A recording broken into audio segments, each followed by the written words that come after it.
Hello, brothers and sisters, and thank you for joining me for another time of Bible study. We're back in the book of Revelation. We're going to pick up where we left off in chapter 14. Obviously, we're still here. The rapture didn't happen on Rosh Hashanah in 2024, so we're waiting another year. I will be picking up all of the teachings I've been doing, um, maybe not in the same frequency. I have things to catch up on that I've sort of put off, thinking I may not be around. But I will get back into all of the teachings as we move forward.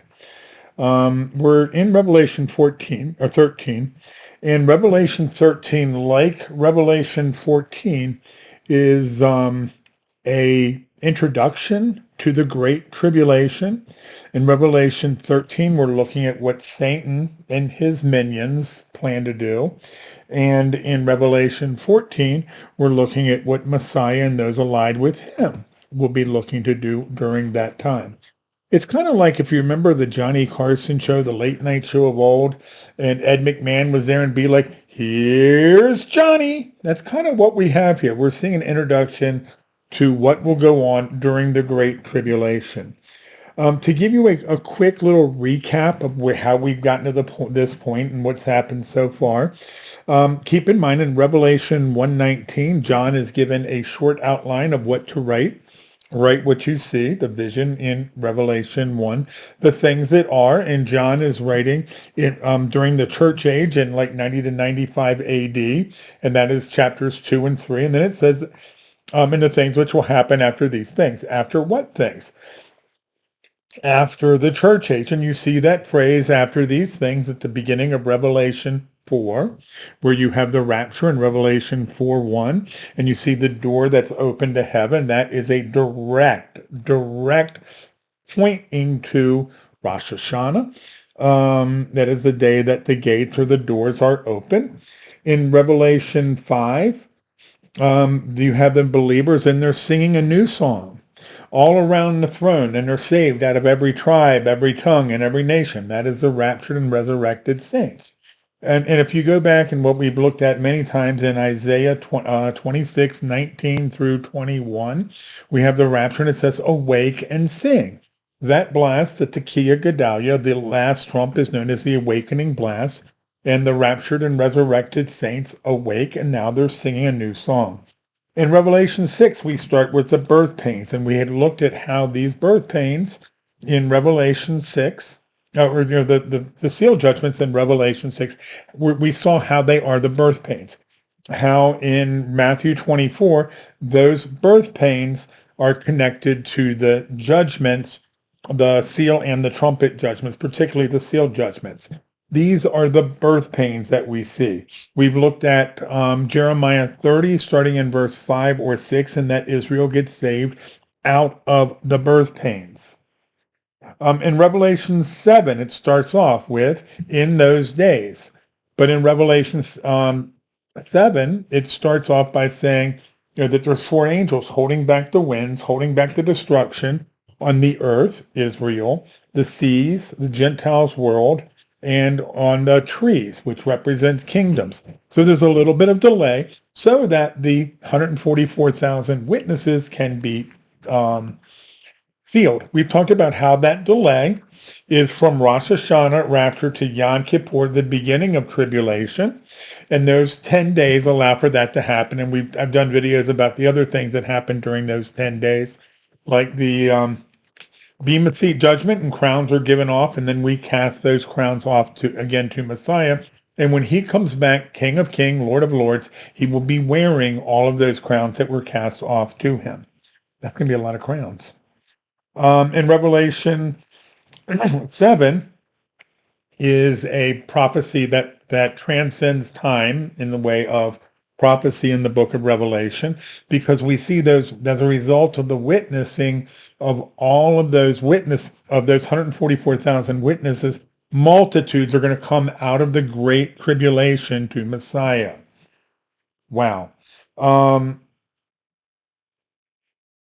In Revelation 12, we are reaching towards the midpoint. Let me double check something. Yeah, Revelation 8. We finish up with we continue with the birth pains. In Revelation 12, we're nearing the midpoint. There is a battle in heaven. Michael is victorious, him and his angels over Satan, and Satan is cast down to the earth. Also at that point, we see the Revelation 12 sign. Guess what? It's not the sign that was seen in the heavens long ago. This goes back to Genesis. It goes back to Jacob and his sons. Yeah, it does. Um, let's look at Micah real quick. And this is what's going on at this time in Micah, starting in 5, verse 2. This is Messiah coming the first time, which Israel missed. I mean, not all of them, but corporately Israel missed it. But you, Bethlehem Ephratah, though you are little among the thousands of Judah, out of you shall come forth to me the one to be ruler in Israel, whose going forth are from the old, from everlasting. That's Messiah in his first coming. Therefore, he shall give them up. He shall give who up? Israel corporately, because they rejected Messiah. So he sets them aside. It's a divorce, but it's not a divorce where you issue a divorce certificate. You're not issuing the get, because if you issued the get, they cannot come back together. But there is prophecy after prophecy about how Israel will be restored.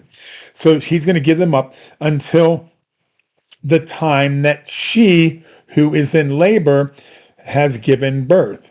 And now we see that in Revelation 12. That's that birth. It's Messiah being born back into the heart of Israel. And then that remnant of his brethren shall return to the children of Israel. They will return to the good graces of God, and they will be hidden in Petra.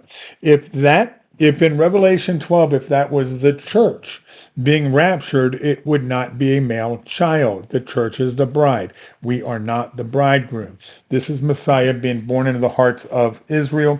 And then in the rest of Revelation 12, Messiah in Israel is hidden in Petra 4 times, and half a times.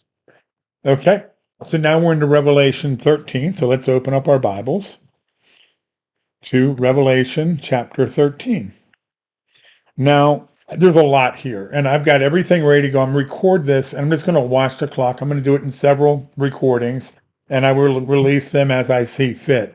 I don't know how many recordings it's going to take for me to get through all of this. Then I stood on the sand of the sea. Who is the I here? It is John. This is what John is saying. And the sea is what? Gentile nations. And I saw a beast arriving out of the sea, out of the Gentile nations, having 7 heads and 10 horns. On his on his horns 10 crowns, and on his heads a blasphemous name. Now the beast which I saw was like a leopard. His feet were like the feet of a bear. His mouth was like the mouth of a leopard. And the dragon gave him his power, his throne, and his great authority. All right. So who is this beast? This is the Antichrist. And it's real easy to say, see that? It comes out of the seas, which are Gentile nations. So it is a Gentile. Could this still be a Jew? Think about it. Couldn't it? Are all the Jews in Israel now? No. 10 tribes were dispersed in 722 BC during the Assyrian dispersion, when Assyria dispersed those 10 tribes all over the world. And we don't really know where they are. God does, but we don't. So this still could be a Jewish person. I believe it is.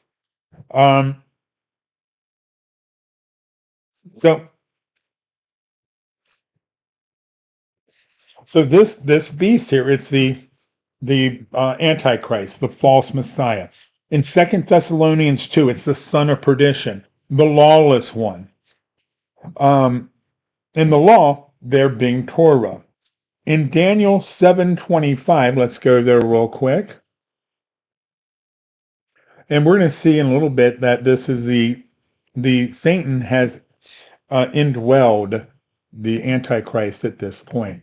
Daniel 7:25. And he shall speak pompous words against the Most High. Keep that in mind, pompous words against the Most High. And shall persecute the saints of the Most High, and shall intend to change the times and the law, the appointed times and Torah, and the saints shall be given into his hand for times, and half a times, for 3.5 years. Does he take them? No, they're given to him. And we're going to see that elsewhere. And it's given by the Lord. So the Satan intends to try to abolish, to get rid of Torah. And that's what it means that he is the lawless one. And we're going to look at that. Back in Revelation 13, we see the lion, the leopard, and the bear. That makes you think of what? What do you think? Where does that take us? A lion, a leopard, and a bear. That takes us to Daniel 7, and we're going to go there in a little bit. But now I want to look at the 7 heads and 10 horns, and there's 2 different ways to look at this. Okay? So let's start in Revelation 17. And we're going to spend a little time looking at the 7 heads and 10 horns. And you'll see these beasts throughout Scripture that have these 7 heads and 10 horns. And am I saying that I absolutely positively have it completely figured out? No. I've got a good idea. But I'm actually going to give you 2 different scenarios as we go through, and they're fairly similar. So we're going to start in verse 7.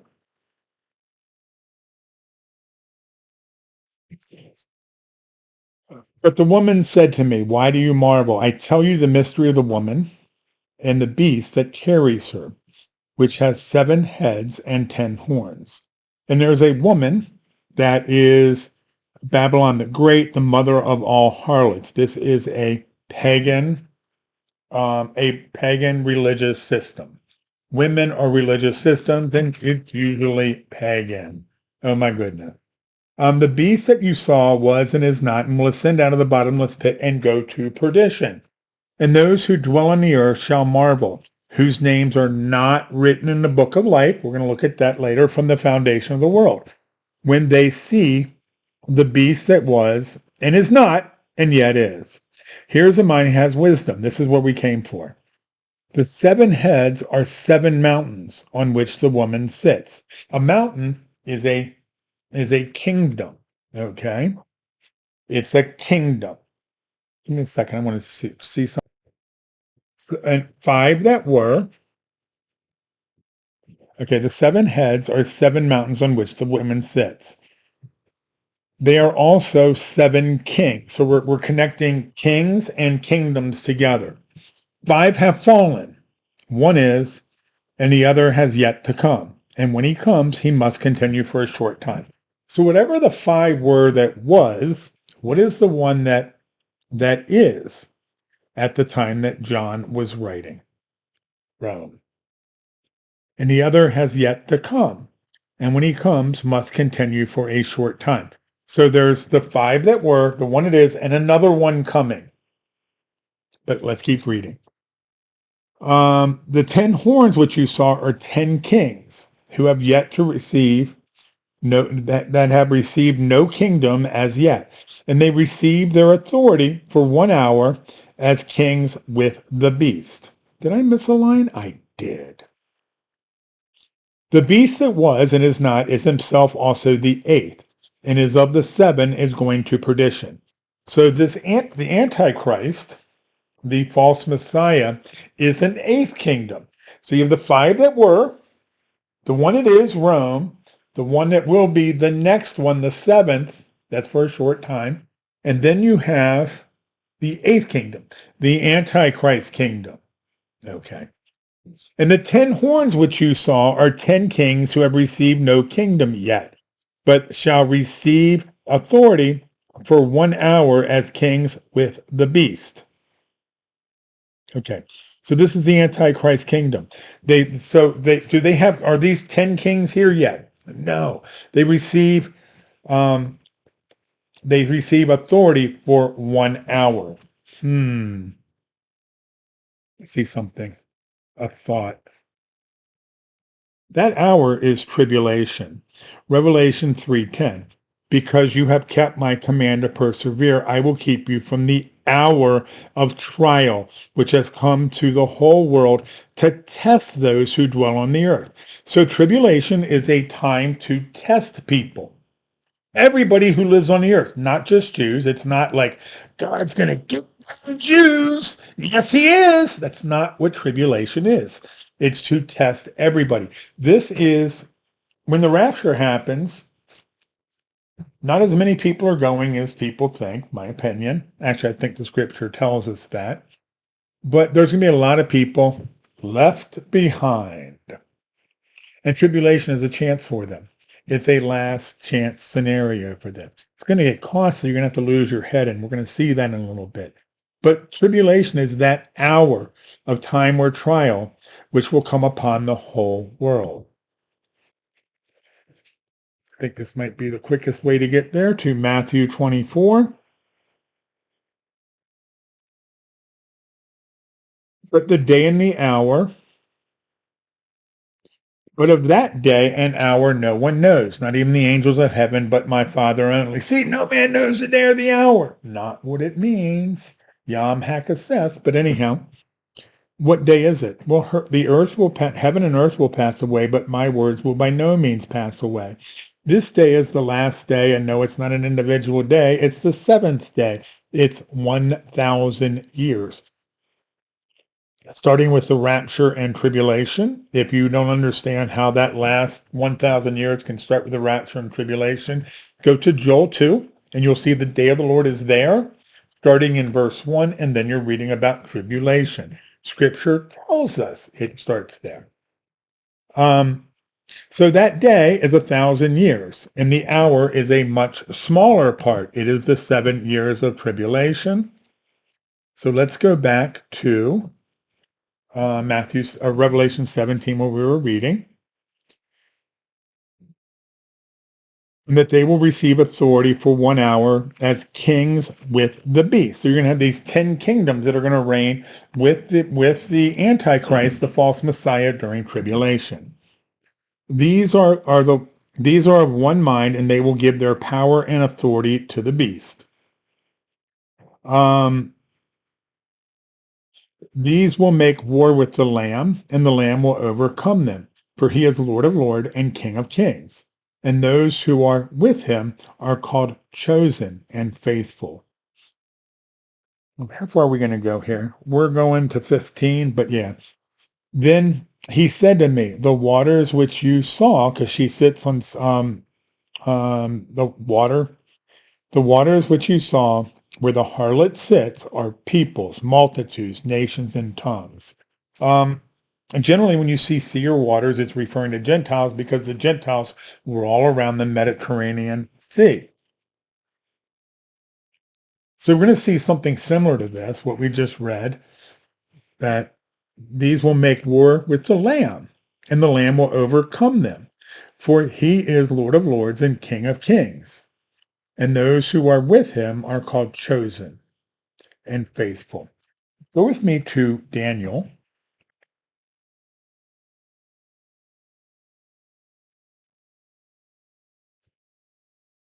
We're going to talk about what those 7 heads and 10 horns are in a little bit more. But I want to go to Daniel.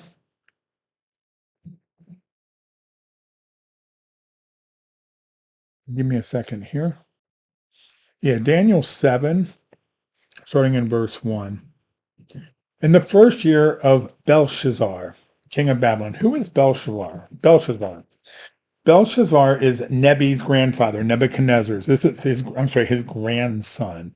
This is the one who had the drunken orgy party and pulled out all of the goblets or the sacred things from Israel, from the temple. And this is where God wrote on the wall, meeny, meeny. I'm not sure exactly what it means, but it's basically your days are numbered and not one more day. And that was the time that the kingdom of Babylon fell and the Medo-Persians came in. Daniel had a dream and visions of his head while he was in bed, and he wrote down the dream telling the main facts. Why didn't you tell us all of it, Daniel? Just the main facts. I wanted all of it. Give me more.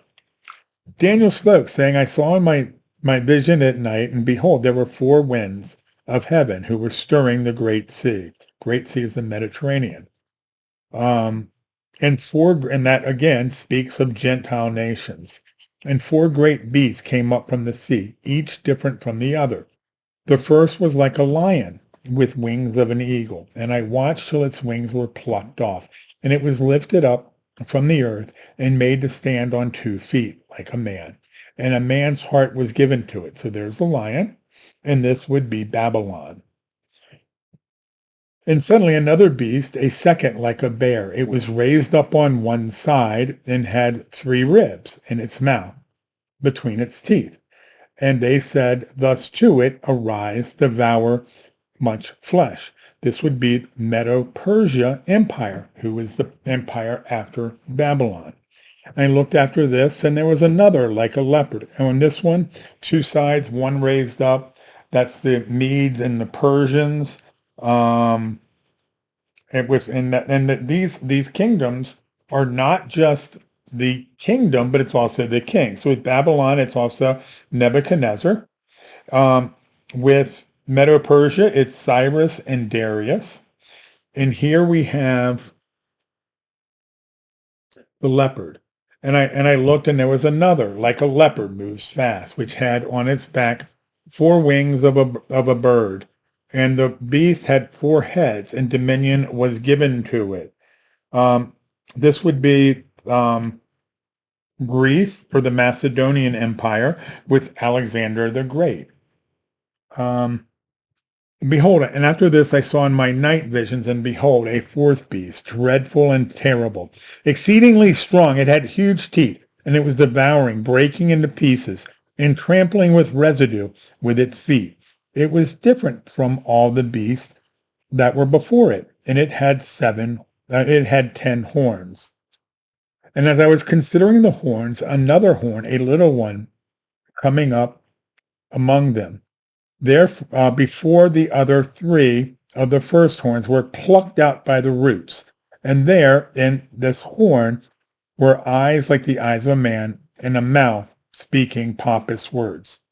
Okay, so now if we're looking at the 7 heads and 10 horns, there's 2 different ways of looking at it.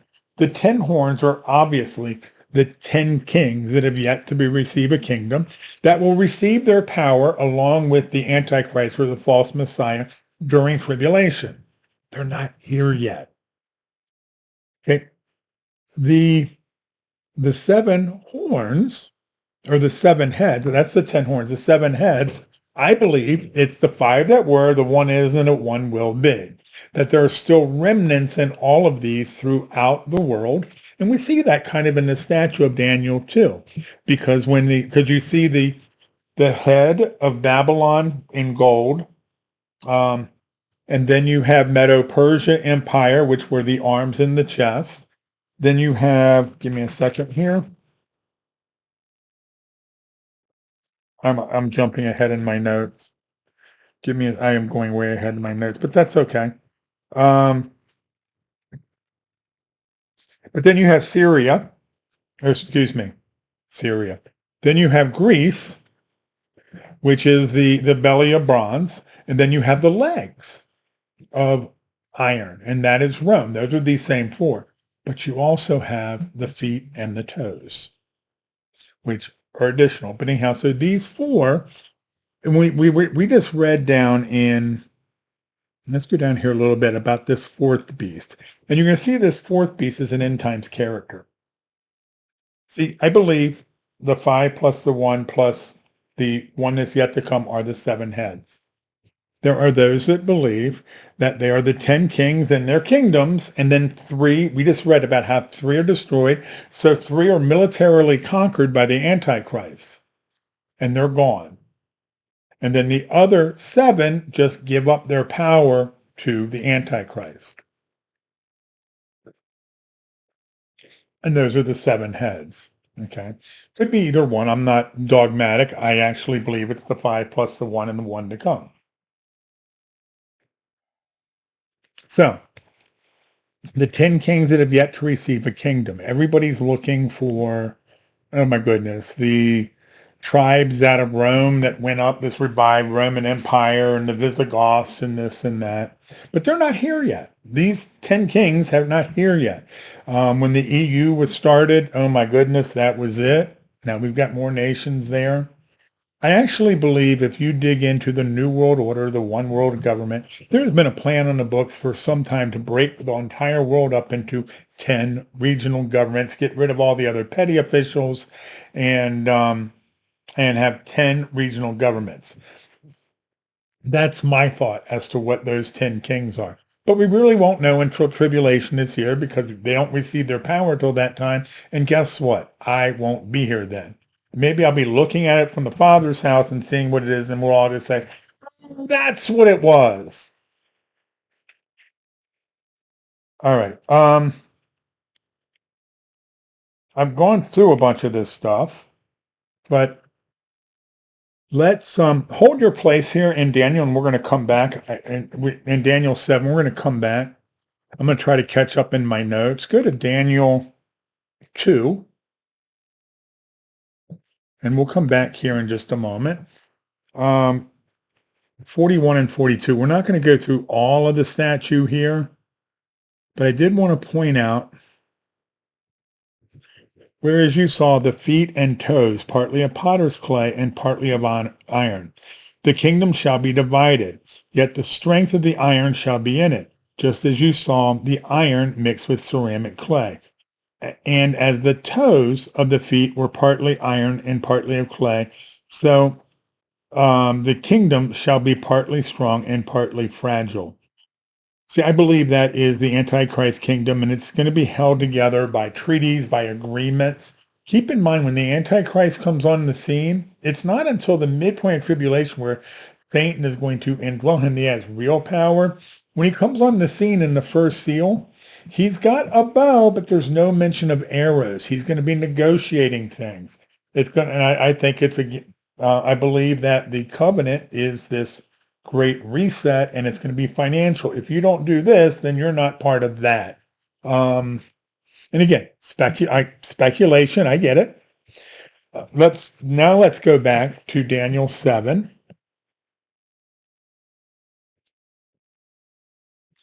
And the fourth beast shall be a fourth kingdom on the earth, which shall be different than all the others. It shall devour the entire earth.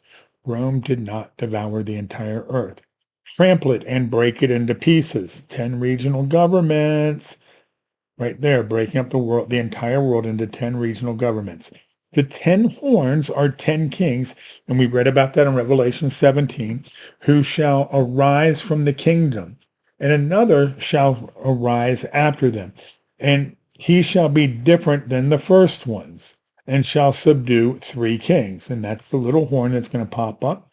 We just went through this one a little while ago. He shall speak pompous words about the Most High, shall persecute the saints of the Most High, and shall intend to change the times, the appointed times, and the law of Torah. Then the saints shall be given into his hands for times, and half a times. Second half of tribulation, 3.5 years. But the court shall be seated, and they shall take away his dominion. Whose dominion? The Antichrist, Satan's dominion, to consume and destroy it forever. And then the kingdom and dominion, and the greatness of the kingdom under the whole heavens shall be given to the people. The saints of the Most High, saints, someone who's been set aside for the Lord. His kingdom is an everlasting kingdom. That's Isaiah 9. And all the dominions shall serve and obey him. This is Messiah's millennial kingdom being set up here. I have Revelation 7 go to 10 to 12. We've already been there, but Revelation 17, 10 to, I don't know. I probably already covered this, but let's check. Revelation 17. Yep, we already went through that. I have a note. So we're going to skip that. I see what I've got here.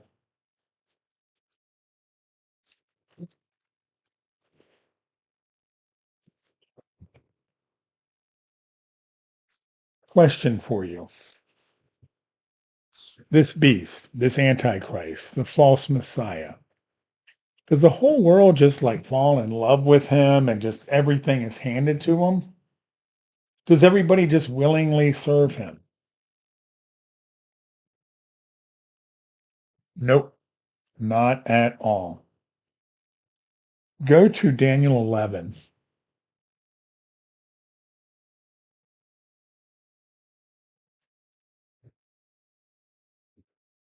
You want to look at verses 40 and 41.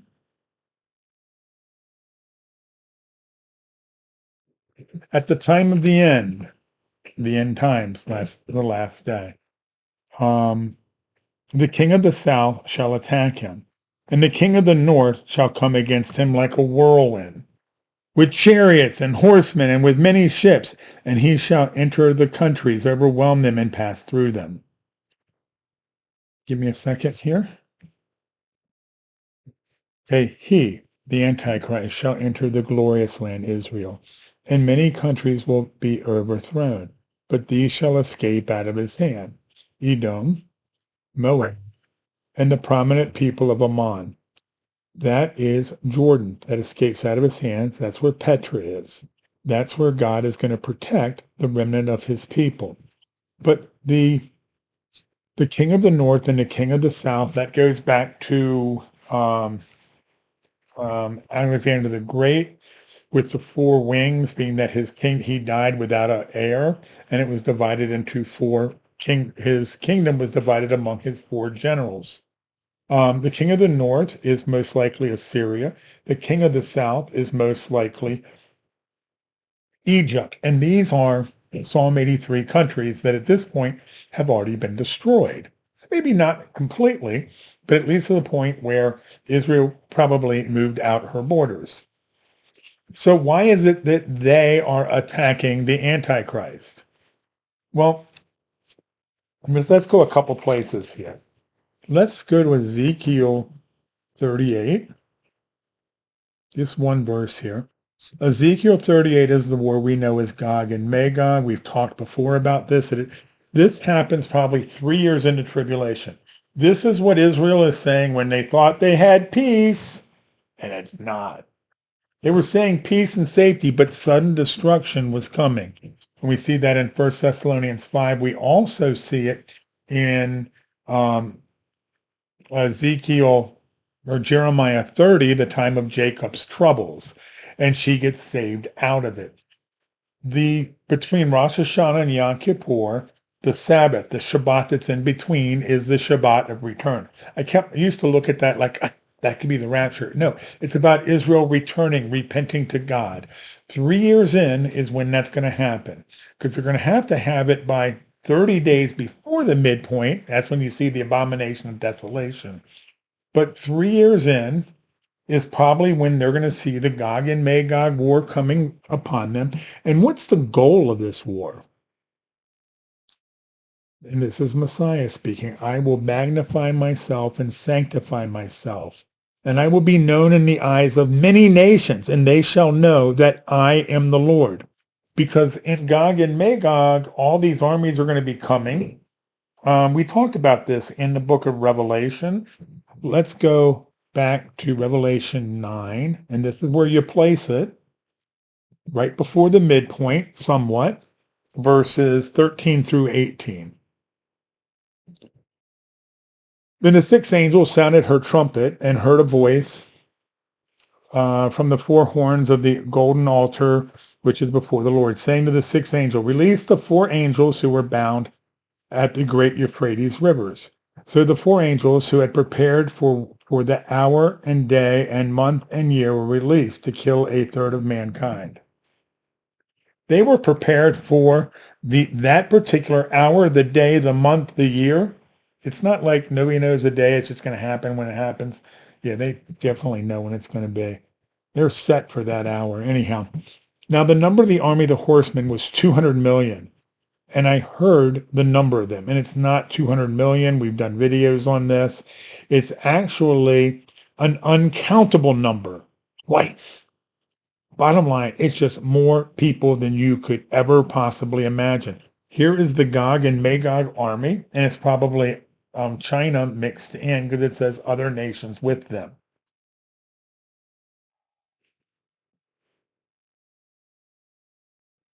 So back to the king of the north and the king of the south. Why would I believe that it could possibly be Egypt and Assyria? Well, understand that this is where nations will come to get to know, to understand Messiah. In Revelation 9 and Ezekiel 38. And if you go to Matthew 25, you have the judging of the nations, and it goes through. Let's go there. Matthew 25. You have the judging of the nations.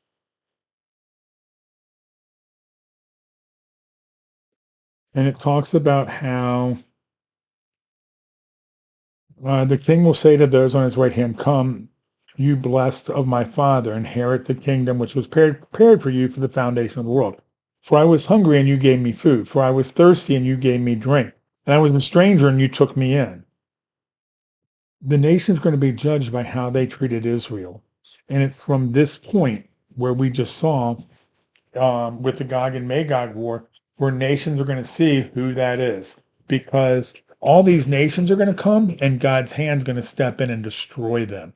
And they're going to be like, "Oh my goodness, that was not Allah. No, no, no, no, no, no. Allah is not greater. God is greater than Allah." Yeah, God is greater than Allah. And that's what they're going to see.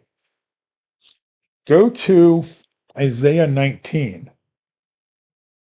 Here's the future for Syria and Egypt. Isaiah 19.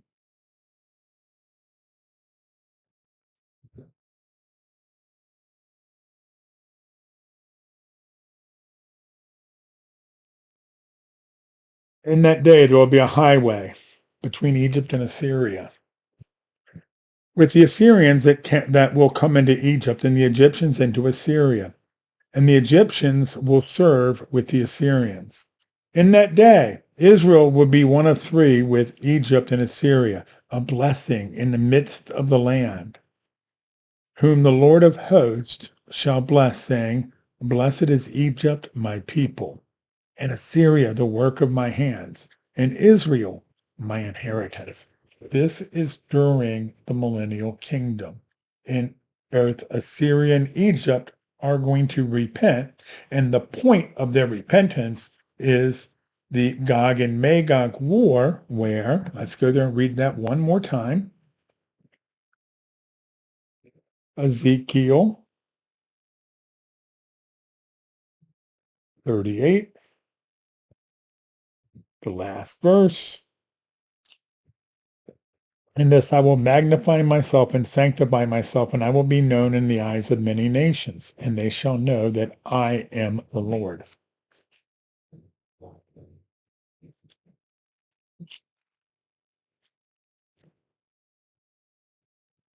Okay, let's go back to Revelation 13.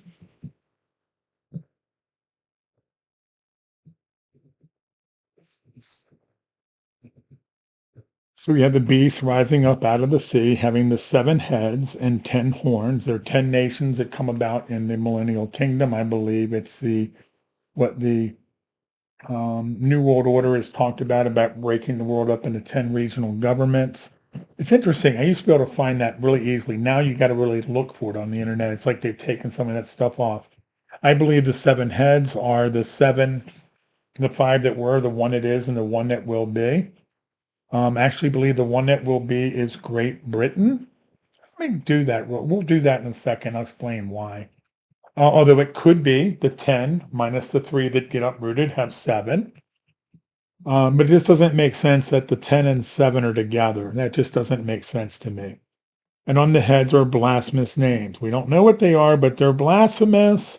And yes, the Antichrist is a man of lawlessness. What is lawlessness? The condition of being without Torah by choice or ignorance.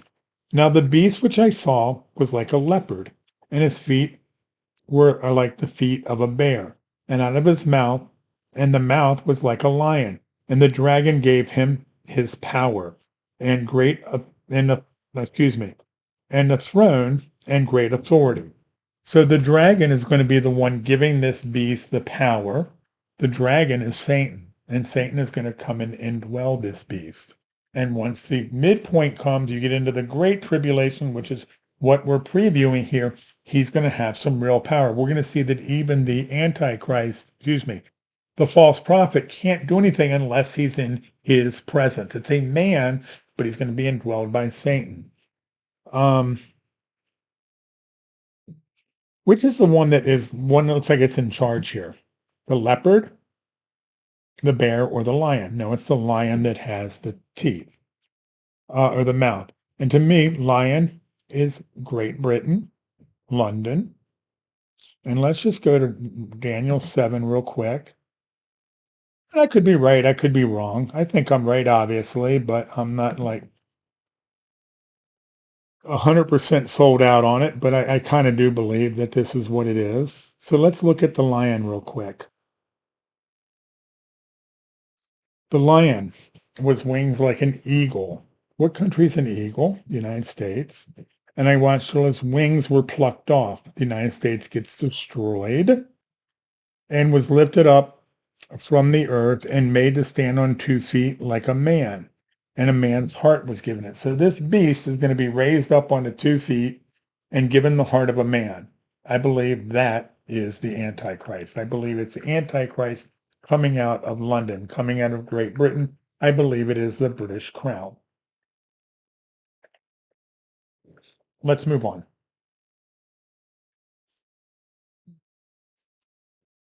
Back to Revelation 13.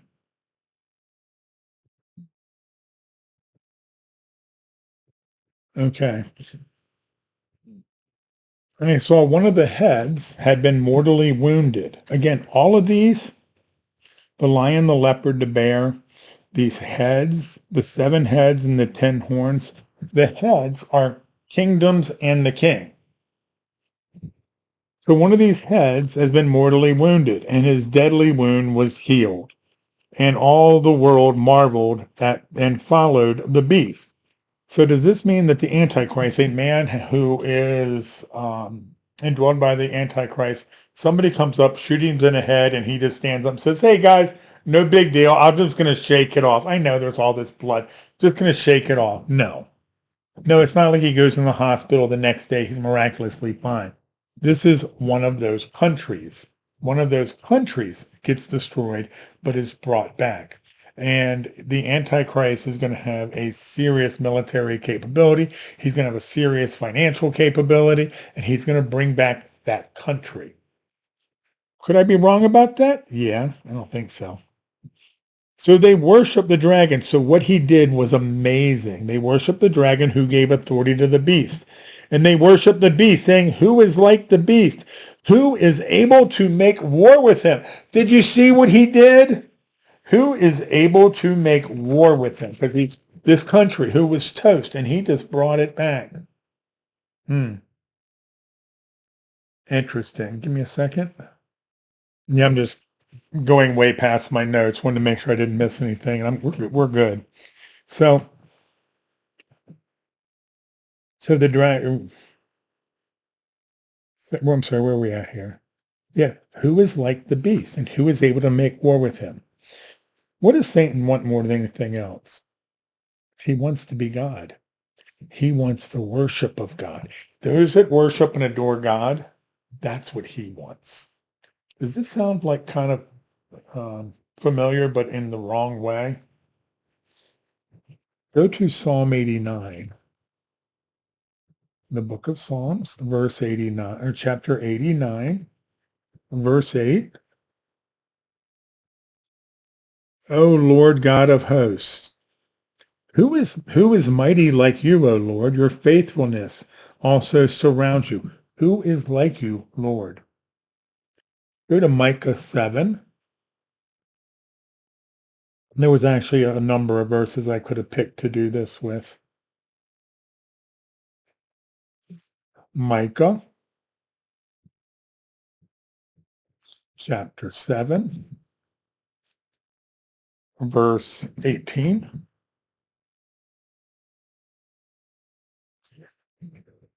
Who is a God like you, pardoning iniquity and passing over the transgressions of the remnant of his heritage?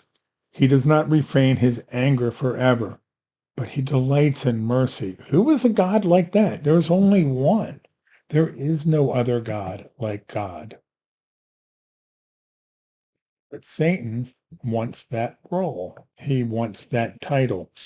So who is like the beast? Who is like Satan? Who is able to make war with him?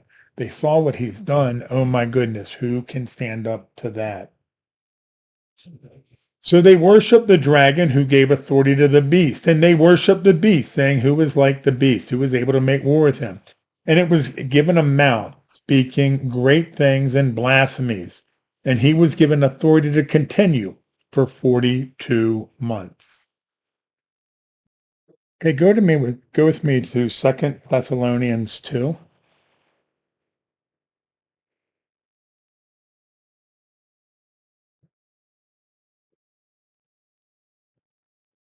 verse 9.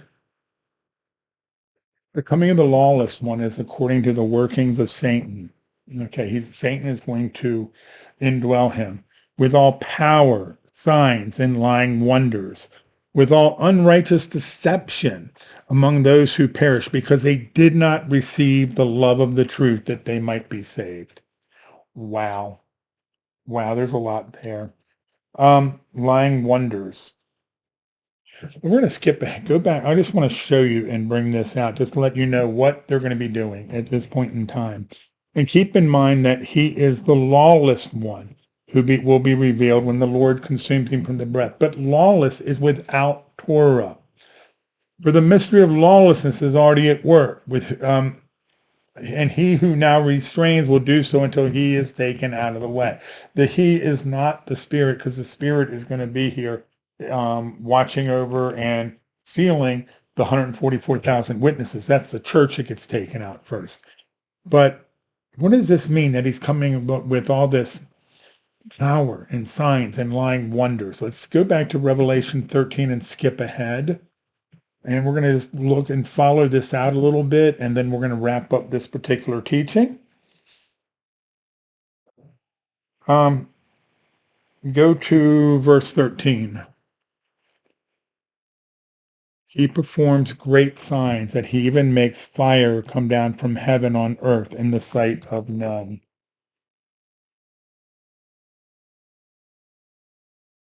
We've got so much to cover here. I'm going to go ahead and wrap this up now, and we're going to pick it up right away in the next teaching. And I'm going to try to release the second teaching, the next teaching, right after this one. Thank you so much.